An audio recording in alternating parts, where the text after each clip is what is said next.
my father decided he would build a boat. For months he had invested in boating magazines. There were trips to the river to watch others launching small boats with outboard motors. The day he announced that he was sending for plans and would build the boat in our garage, my mother shrugged her shoulders and sighed. She'd seen it all before.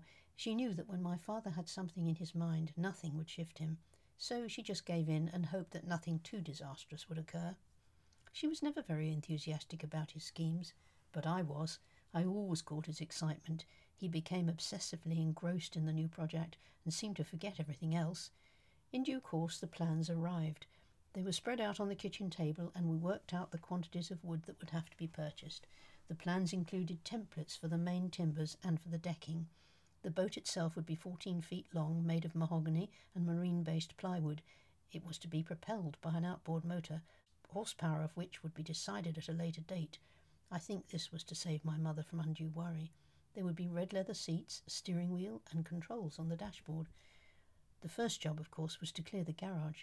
It was not a large building by any means, and a 14-foot boat would only just fit.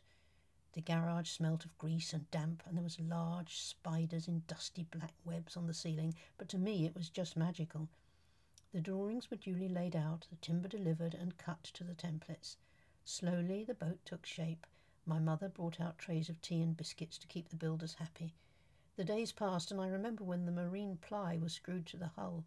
Before the days of electric screwdrivers, we made do with 2 of the ratchet variety. 500 brass screws would have to be in place before the marine glue went off.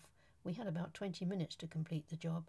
My small hands were blistered and aching, but finally the last screw went home.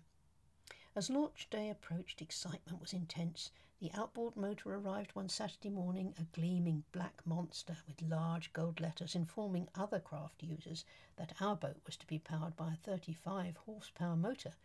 My father polished it with his sleeve and grinned.